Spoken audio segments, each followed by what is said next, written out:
16 जुलाई 1969। किसी भी कार्य में सफल होने का साधन साहस को नहीं छोड़ना और आपसी स्नेह कायम रखना। मधुबन निवासी भाइयों के साथ अव्यक्त बाप दादा की रूह रिहान। आज किस लिए निमंत्रण दिया है? मिलने के लिए ही बुलाया है या और कुछ लक्ष्य है? आप सभी इस संगठन में किस निमंत्रण पर आए हो? मधुबन निवासी गोपों का किस लक्ष्य से यह समागम हुआ है? बाप दादा तो इसलिए आए हैं कि आप सभी बच्चों का परिवर्तन समारोह है, तो परिवर्तन समारोह पर आए हुए हैं। भट्टी में किस लिए बैठे थे? परिवर्तन के लिए, तो आज परिवर्तन समारोह में मिल रहे हैं। परिवर्तन की उत्कंठा सभी में बहुत अच्छी है, उत्साह भी है, हिम्मत भी है। आज की भट्टी के चार्ट से ये देखने में आ रहा है।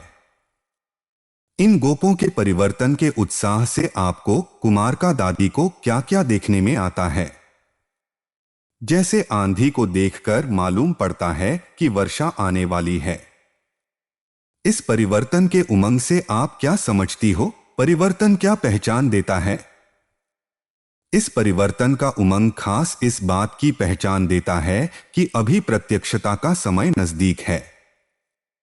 पहले प्रत्यक्षता होगी, फिर इस सृष्टि पर स्वर्ग प्रख्यात होगा। तो यह पहचान देता है प्रत्यक्षता की।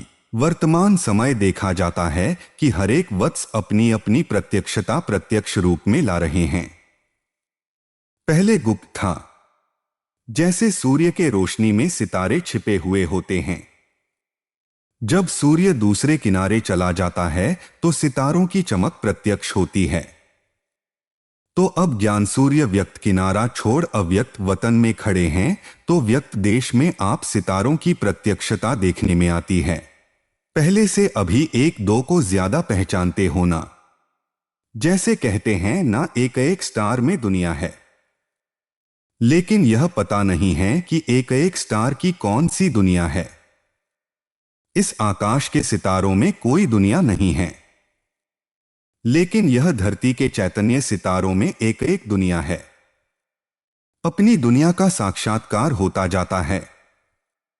थोड़े समय में ही देखेंगे जो संगम का संपूर्ण रूप आप सभी का है। मालूम है संगम का संपूर्ण रूप कौन सा है? शक्तियों और पांडवों के रूप में। तो यह संगम का जो संपूर्ण स्वरूप है वह अब प्रत्यक्ष आप सभी को अपने में महसूस होगा। मालूम पड़ेगा हमारे कौन से भक्त हैं, कौन सी प्रजा है। जो प्रजा होगी वह तो नजदीक आएंगे और जो भक्त होंगे वह आखिरीन पिछाड़ी में चरणों पर झुकेंगे। तो हर एक सितारे के अंदर जो राजधानी अथवा दुनिया बनी हुई है वह अब प्रत्यक्ष रूप लेगी। जब वह प्रत्यक्षता होगी तब सभी अहो प्रभु का नारा लगाएंगे। अब यह समय नजदीक आ रहा है, इसलिए अब जल्दी परिवर्तन को लाना है। आप रचिता होना, जैसा रचिता होगा वैसी रचना होगी। रचिता को अपने रचना का ध्यान रखना है। इस समय पर बाप दादा को भी हर्ष हो रहा है। स्नेह और साहस, यह दो चीज देख करके हर्षित हो रहे हैं। हर एक में स्नेह और साहस है। उसका सिर्फ बीज नहीं, लेकिन बीज का कुछ प्रत्यक्ष फल भी देखने में आता है। वह प्रत्यक्ष फल देखकर हर्षित होते हैं, लेकिन जब फल निकलता है तो फिर उनकी बहुत संभाल करनी पड़ती है। तो आप भी इस फल की बहुत संभाल रखना, क्योंकि यह फल बाप दादा को ही स्वीकार कराना है। लेकिन यह खबरदारी रखनी है कि बीच में माया रूपी चिड़िया फल को जूठा न कर देवे। फल जब पक जाता है तो फिर पक्षी उसको खाने की बहुत कोशिश करते हैं, तो यह माया भी इस फल को खाने के लिए कोशिश करेगी। लेकिन आप लोगों ने किसके लिए फल पकाया है, तो संभाल भी पूरी करनी है। अभी अजुन फल निकला है, पूरा पक जाएगा फिर स्वीकार करेंगे, तब तक संभाल करनी है। फल के संभाल के लिए क्या प्रयत्न करेंगे? उसका क्या साधन है आपके पास? जरा भी फल अगर जूठा हो गया फिर स्वीकार थोड़े ही होगा। अब उम्मीद तो बहुत अच्छी है। सभी के मस्तक पर आत्मा का सितारा तो देखने में आता ही है, लेकिन उसके साथ साथ आपके मस्तक पर क्या चमक रहा है? उम्मीदों का सितारा चमकता हुआ बाप दादा देख रहे हैं। सिर्फ इस सितारे के आगे बादल को आने नहीं देना, नहीं तो सितारा छिप जाएगा। यह जो उम्मीद का सितारा चमकता हुआ देखने में आ रहा है, उसकी परवरिश करते रहना। कभी भी कोई कार्य में, चाहे स्थूल चाहे सूक्ष्म, एक तो कभी साहस नहीं छोड़ना, दूसरा आपस में स्नेह कायम रखना, तो फिर पांडवों की जय जयकार हो जाएगी।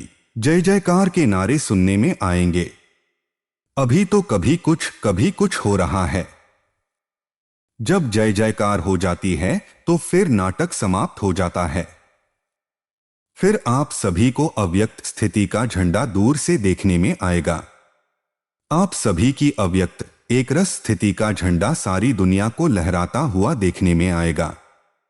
आज जो यह परिवर्तन की प्रतिज्ञा का कंगन बांधा है, यह अविनाशी रखना, कंगन उतारना नहीं है। कोई भी कंगन बांधते हैं तो जब तक वह कार्य सफल न हो तब तक उतार नहीं सकते हैं। तो यह कंगन भी कभी उतारना नहीं है। आगे चलकर बहुत अच्छी सीनरियां आएंगी, लेकिन वह सीनरियां आपका परिवर्तन ही नजदीक लाएगा। अपनी वैल्यू का भी पता पड़ेगा। जब अपनी वैल्यू का पता पड़ेगा तब वह नशा चढ़ेगा।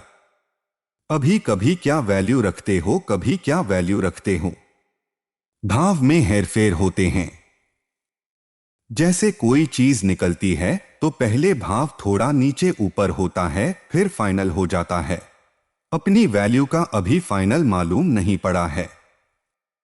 कभी समझते हो बहुत वैल्यू है, कभी कम समझते हो, लेकिन यथार्थ हर एक की वैल्यू क्या है वह अभी जल्दी मालूम पड़ेगा। यह मधुबन जहां आप बैठे हो, यह सारी सृष्टि के बीच में क्या है? मधुबन है बाप दादा का सारी दुनिया के बीच में बड़े प्यार से बनाया हुआ शोकेस। जैसे शोकेस में बहुत अच्छी अच्छी चीजें रखते हैं और सभी चीजों से ऊंची चीज शोकेस में रखते हैं, तो मधुबन सारी दुनिया के लिए शोकेस है। उस शोकेस में आप अमूल्य रत्न रखे हुए हो। यह मालूम है कि हम मधुबन शोकेस में अमूल्य रत्न हैं। शोकेस में जो चीजें रखी जाती हैं उसका खास ध्यान रखा जाता है। तो आप सभी भी शोकेस के मुख्य रत्न हो। आपको देखकर सभी समझेंगे कि अंदर माल क्या है। अगर एक बात याद रखेंगे तो शोकेस से शो करेंगे। जो कर्म हम करेंगे हमको देख और करेंगे। हर एक को समझना चाहिए मैं अकेला नहीं हूं, मेरे आगे पीछे सारी राजधानी है। मेरी प्रजा, मेरे भक्त मुझे देख रहे हैं। हम अकेले नहीं हैं। अकेला जो काम किया जाता है उसका इतना विचार नहीं रहता है। अभी अपने को, अपनी प्रजा और भक्तों के बीच में समझना है। सभी आपको फॉलो करेंगे। जो भी सेकंड सेकंड कदम चलता है वह तुम्हारा संस्कार आपके जो भक्त और प्रजा है उनमें भरता जाएगा। जैसे मां के पेट में गर्भ होता है तो कितनी संभाल करते हैं, क्योंकि मां जो करेगी, जो खाएगी, वह संस्कार बच्चे में भरेंगे। तो आप सभी को भी इतना ध्यान रखना है, जो कर्म हम करेंगे हमको देख हमारी प्रजा और हमारे द्वापर से कलयुग तक के भक्त भी ऐसे बनेंगे। मंदिर भी ऐसा बनेगा, मूर्ति भी ऐसी बनेंगी, मंदिर को स्थान भी ऐसा मिलेगा। इसलिए हमेशा लक्ष्य रखो कि हम अभी अकेले नहीं हैं। हम मास्टर रचिता के साथ रचना भी है। माँ बाप जब अकेले होते हैं तो जो भी करे, लेकिन अपनी रचना के सामने होते हैं तो कितना ध्यान देते हैं। तो आप भी रचिता हो। जो रचिता करेंगे वही रचना करेगी। जब अपने ऊपर जिम्मेवारी समझेंगे तो जिम्मेवारी पड़ने से अलबेलापन और आलस्य खत्म हो जाएगा। कौन सी जिम्मेवारी? जो कर्म हम करेंगे। हर एक सितारे को अपनी दुनिया की परख रखनी है। फिर कोई की छोटी दुनिया है, कोई की बड़ी दुनिया है। समारोह किया ही इसलिए जाता है कि जीवन भर के लिए यादगार बन जाए। यह समारोह भी इसलिए है आज का दिन यादगार है। समारोह में निशानी दी जाती है ना। बाप दादा कौन सी निशानी देते हैं? बाप दादा दो बातों की सौगात देते हैं, खास मधुबन वालों को। शिक्षा तो मिली है कि साहस और स्नेह नहीं छोड़ना है। सौगात क्या दे रहे हैं? एक एक ही लगन में हर वक्त रहना, हमारा तो एक दूसरा नकाई। और दो, इकोनॉमी में रहना, एक की याद और इकोनॉमी। यह दो सौगात आज के समारोह की हैं। कितना भी कोई अपनी तरफ खींचे, लेकिन एक के सिवाय दूसरा न कोई। यह है मनसा की बात और इकोनॉमी है कर्मणा की। तो मनसा और कर्मणा दोनों ही ठीक रहे तो वाणी ठीक रहेगी। यह दो बातें खास ध्यान पर रखनी हैं। जैसे साकार रूप में भी देखा ना कि एक लगन और इकोनॉमी। इसलिए याद है मंत्र कौन सा सुनाते थे? कम खर्च बालांशी। इकोनॉमी के साथ यह मंत्र भी नहीं भूलना। इकोनॉमी भी हो, साथ साथ जितनी इकोनॉमी उतना ही फ्राक दिल भी हो। फ्राक दिल में इकोनॉमी समाई हुई हो। इसको कहा जाता है कम खर्च बालांशी। आप और सभी से एक्स्ट्रा भाग्यशाली हो। क्यों? कहते हैं ना कि जिनके घर में बहुत मेहमान आते हों वह बहुत भाग्यशाली होते हैं। तो तुम एक्स्ट्रा भाग्यशाली हो क्योंकि सभी से ज्यादा मेहमान यहां आते हैं। लेकिन मेहमान नवाजी, आतिथ्य सत्कार भी करनी पड़ती है।